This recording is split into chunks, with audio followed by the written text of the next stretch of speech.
여러분 안녕하십니까? 헬로티비 뉴스입니다. 김포시의회가 한 달 가까이 후반기 원구성을 하지 못하고 있는 가운데 송사회까지 휘말렸습니다. 시청 직원이 김포시의원을 명예훼손 혐의로 경찰에 고소한 건데요. 원구성 갈등에 더해 소송전까지 겹치면서 의회 내 갈등은 물론 의회와 지방부 간 감정의 골이 깊어지고 있습니다. 김진재 기자입니다. 더불어민주당 김포시 가불자치분권위원회가 김포시 홍보담당관의 사퇴를 촉구하고 나섰습니다. 최근 김포시 홍보담당관이 김포시의원을 경찰에 고소한 것과 관련해 해당 직원의 사퇴와 함께 김병수 김포시장의 사과를 요구하고 나선 겁니다. 위원회는 지난 26일 보도자료를 통해 김포시 홍보담당관의 각종 망언과 추태, 적반하장식 고소로 인해 시민의 대의기관인 김포시의회를 막장으로 만들고 있다고 지적했습니다. 이어 음주운전자 김포문화재단 대표이사, 관권선거 논란의 자원봉사센터장 등 김병수 시장이 일으킨 인재는 참사 수준이라고 규탄했습니다. 정당한 지적에 대해서 오히려 이것을 회피하기 위해서 경찰에 고소를 한 거 아니냐, 이런 문제점을 갖다 먼저 생각을 할 수 있고, 시장이 먼저 1차적으로 사과를 해야 될 것이고, 홍보 담당관은 이 사태에 대한 책임을 지고 사퇴를 해야 맞는 거라고 생각을 하고 있습니다. 취재 결과 김포시 홍보담당관은 지난 19일 김포시의회 더불어민주당 원내대표인 정영애 의원을 사실적시 명예훼손 혐의로 경찰에 고소했습니다. 지난해 11월 열린 김포시의회 정례회에서 2024년도 홍보담당관 예산심의 과정 중 정영애 의원이 공무와 무관한 개인 신상 관련 내용을 언급했다는 겁니다. 김포시 홍보담당관은 의정과 무관한 일을 공개석상에서 인신공격과 함께 발설해서 고소했다며 일부 시의원의 권위 세우기식 갑질 행위는 반드시 바로잡아줘야 한다고 밝혔습니다. 또 민주당은 파업으로 민생은 뒷전이면서 갑질 시의원 감싸기에 나선 것인지 의문이라고 덧붙였습니다. 최근 경찰로부터 고소장 접수 사실을 확인한 정영애 의원은 당시 질의는 정당한 의정활동이었다며 민주당 의총을 열고 대응에 나설 계획이라는 입장을 밝혔습니다. 시민의 혈세를 심의하는 그런 것들은 공공의 이익을 대변하는 일이지 어떤 그런 개인의 일이 아니란 말이죠.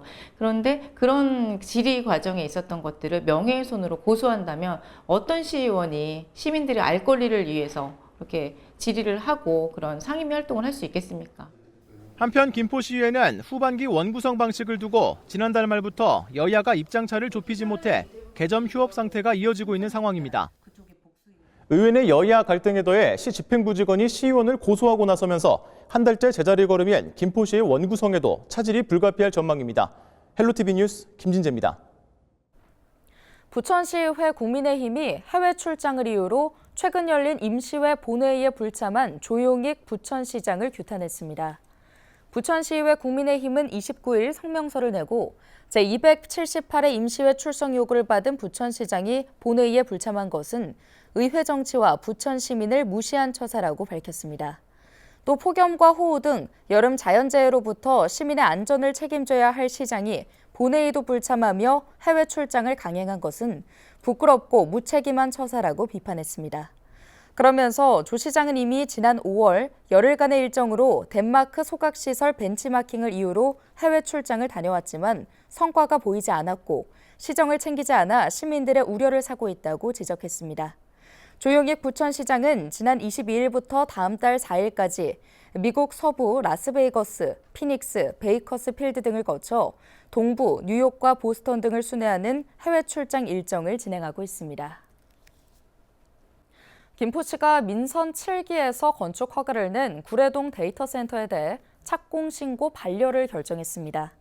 앞서 건축주인 디지털 서울 이유한 회사는 민선 7기 당시 구례동 6877-9번지에 건축 면적 11,481제곱미터, 지하 4층, 지상 8층 규모의 데이터 센터 건축을 허가받았는데요. 김포시는 지난 5월 착공 신고서가 접수되자 비산먼지 발생 신고, 안전관리자 선임, 토사 유출 방지 계획서 등 15건의 착공 신고 보완을 요청했습니다. 또 인근 주민들의 우려와 피해를 최소화하기 위해 4차의 보완을 거쳐 주민 대상 공청회를 요청했습니다. 김포시는 주민 설명회는 이뤄지지 않았으며 25일 디지털 서울 이유한 회사로부터 행정심판 및 행정소송이 접수됐다고 밝혔습니다.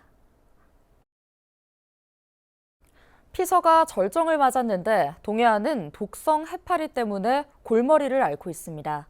해수욕장마다 쏘임 피해가 잇따르고 조업 차질과 그물 피해까지 속출하고 있는데요. 국립수산과학원은 동해 전역에 해파리 주의특보를 내렸습니다. 보도에 최성식 기자입니다. 정치망 어선이 그물을 들어 올리자 물고기 대신 해파리가 가득합니다. 그물 속을 헤집어 겨우 물고기 몇 마리를 찾았지만 뜰채로 건져 올리는 건 손에 꼽을 정도입니다. 조업을 망친 어민들은 해파리 때문에 애써 잡은 물고기까지 다시 방류하는 실정입니다. 아무래도 해파리가 많다 보면 고기들이 살지를 못하니까 일단 들어오는 양 자체도 적고, 그리고 해파리가 감게 되면 고기들이 죽게 되죠. 그래서 저희들이 손해가 좀 많죠. 어민들은 조업 차질은 물론이고 그물이 찢어지는 피해도 호소하고 있습니다. 피서 절정기를 맞은 동해안 해수욕장들도 해파리떼로 골머리를 앓기는 마찬가지. 수상안전 요원들이 직접 물속에 들어가 해파리를 걷어내는데 성인 몸통만 하다 보니 작업이 쉽지 않습니다. 작년, 재작년과 다르게 수온 상승 때문에 해파리들 양이 원래는 이 독성 해파리가 없었었는데 최근에 독성 해파리들이 많이 나타나기 시작하고, 뜰채에 담긴 해파리는 백사장 한쪽으로 옮겨지는데 작업은 하루에도 몇 차례씩 반복됩니다. 조금 전 인명 구조 요원들이 포획한 대형 해파리입니다. 보시는 것처럼 둥근 몸체에 촉수가 나 있는데 길이는 50cm가 넘습니다. 최근 동해안에 급증한 노무라 입깃 해파리나 보름달 물해파리 모두 독성이 강한 게 특징. 불과 10여일 만에 강원도 동해안에서만 220건이 넘는 해파리 쏘임 피해가 발생했습니다. 처음에 촉수가 닿았을 때 진짜 바늘로 계속 찌르는 느낌이 나가지고 엄청 따가웠는데, 국립수산과학원은 지난 5월 중국 남부에 내린 집중호우로 동중국해의 영양염류가 증가하면서 대형 해파리가 급증한 것으로 추정했습니다. 특히 해파리떼가 강한 동안난류를 타고 강원도 동해안까지 밀려드는 이례적인 현상이 나타난 겁니다. 이에 따라 지난 5일 제주도를 시작으로 12일에는 부산, 울산, 경북 동해안에, 23일에는 강원도 동해안까지 노무라 입깃 해파리 주의 단계 특보가 내려졌습니다. 이 노무라 입깃 해파리의 경우에는 개체 크기가 커서 차단망은 통과하지 못하더라도 개체에서 분비된 점액 물질이나 일부 절단된 개체의 조각에도 쐐기세포가 포함되어 있기 때문에 차단막이 설치되어 있더라도 쏘임 사고가 자주 발생할 수 있습니다. 국립수산과학원은 물속에서 해파리를 발견하면 일단 물 밖으로 피한 뒤 신고하고 해파리에 쏘였을 경우 즉시 응급 처치를 받아야 한다고 조언했습니다. 헬로티비 뉴스 최성식입니다. 찜통더위가 이어지고 있습니다. 기상청은 북태평양 고기압의 가장자리에 드는 29일 전국이 가끔 구름이 많겠으나 수도권은 흐릴 것으로 예보했습니다. 이번 주 주간 예보를 보면 전국적으로 폭염이 지속되는 가운데 수요일부터 중부지방을 중심으로 장맛비가 내릴 것으로 예고됐습니다. 화요일인 30일은 북태평양 고기압의 가장자리에 들면서 전국이 가끔 구름이 많겠습니다. 서울과 인천, 경기 남부와 충북 북부는 낮까지, 경기 북부는 늦은 오후까지 가끔 비가 내리겠습니다. 서울시가 공공건설 현장을 중심으로 폭염 대책을 가동 중입니다. 서울시는 폭염 경보 시 야외 작업을 실내 작업으로 바꾸고 대체 작업이 없는 현장은 낮 시간대 야외 작업을 중단할 수 있도록 했습니다.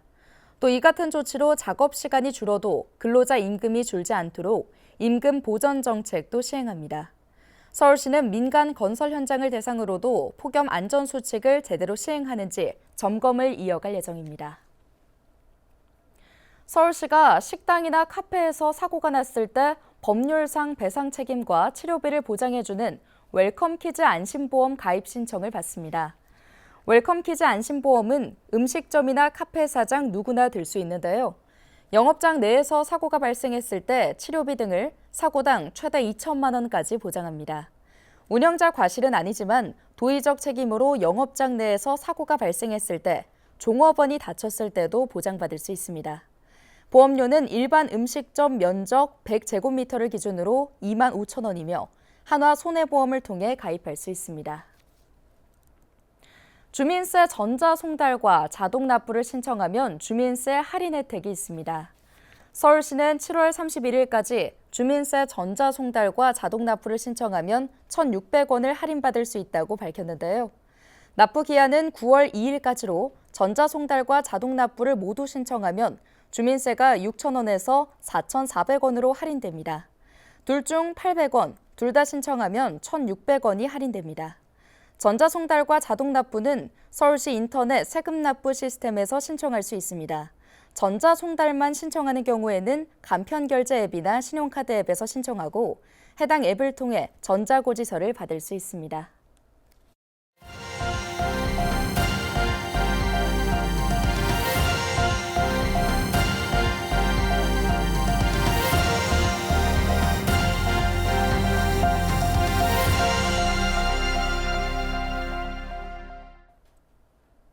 인천시가 1억 플러스 아이드림 세부 사업 가운데 하나인 아이 꿈수당의 접수를 다음 달부터 시작합니다. 올해 지원 대상은 2016년생 8살 아동으로 생일달에 신청할 수 있으며 신청 자격은 아동과 부모가 인천에 주민등록을 두고 거주해야 합니다. 또 이미 생일이 지난 아동은 오는 9월 29일까지 신청하면 생일이 속한 월부터 소급해서 지급받을 수 있습니다. 지원 금액은 2019년생까지는 월 5만 원, 2020년생부터 2023년생은 월 10만 원, 2024년 이후 출생 아동부터는 월 15만 원을 인천 이음 포인트로 지급합니다. 정부24 온라인 신청이 원칙이지만 온라인 활용이 어려운 경우에는 주소지 행정복지센터에서 접수하면 됩니다. 인천시가 다음 달부터 소상공인 대상 초저금리 정책자금 융자 사업을 시행합니다. 업체당 최대 5천만 원 범위에서 대출이 가능하며 보증 한도는 2천만 원으로 상환 기간은 4년, 대출 금리는 연 1.62%로 제공됩니다. 다만 연체나 체납 중인 사업자, 신용보증재단의 보증을 현재 이용 중인 업체, 사치나 향락 등 제한업종은 지원 대상에서 제외합니다. 접수 기간은 다음 달 1일부터 넉 달 동안으로 융자 지원 소진 시 조기 종료될 수 있습니다. 인천시가 인천경찰, 교육청 등과 협력해 어린이 보호구역 주변에 노란 신호등과 바닥형 보행 신호등을 확대 설치합니다. 이에 따라 노란 신호등은 23곳, 60곳에는 바닥형 보행 신호등을 설치할 예정으로 전수조사를 통해 선정한 후보 지역을 우선할 방침입니다. 인천시는 민식이법이 시행된 이후 어린이 보호구역 351곳에 신호등을 설치했으며 오는 2026년까지 추가 설치를 계획하고 있습니다. 인천시와 인천관광공사가 인천 주요 행사에 참여하는 이용객을 대상으로 인천 시티투어 할인 혜택을 선보입니다. 인천 펜타포트 록페스티벌 예매자를 대상으로 다음 달 1일부터 나흘 동안 순환형 노선을 50% 할인하며 이어 7일부터 4일 동안 입추 기념, 14일부터 4일 동안 광복절 기념으로 각각 탑승객에게 할인 혜택을 줍니다. 또 다음 달 말 열리는 인천 낚시박람회와 뷰티앤헬스케어쇼 참관객을 대상으로도 인천 시티투어를 반값에 이용할 수 있도록 할 예정입니다. 이와 함께 1일부터 2주 동안 시민 대상 사진 촬영 행사를 열어 선정한 5개 작품을 인천과 인천 시티투어 홍보에 활용할 예정입니다. 정성호 국회의원이 김동연 경기도지사를 만나 경기도 공공의료원 양주시에 성립해 줄 것을 제안했다고 29일 밝혔습니다. 이 자리에서 정 의원은 양주시의 경우 최근 2년간 전국 시군 중 인구 증가율 1위를 기록할 정도로 의료 수요가 급격히 증가하고 있지만 종합병원이 단 한 곳도 없는 상황이라고 강조했는데요. 이에 대해 김 도지사는 경기 동북부 공공의료원 설립은 적법 절차대로 추진되고 있다며 양주시의 제안 내용도 꼼꼼히 검토하고 있다고 답했습니다. 경기도 공공배달앱 배달 특급이 31일까지 파리올림픽 개최 기념 소비자 할인 이벤트를 진행합니다. 배달 특급 전 지역 소비자에게 2만 원 이상 주문 시 5천 원 할인 쿠폰을 제공하는데요. 할인 쿠폰은 배달 특급 애플리케이션 내 상단 배너를 통해 내려받아 사용할 수 있습니다. 오늘 준비한 소식은 여기까지입니다. 함께해 주신 여러분 고맙습니다.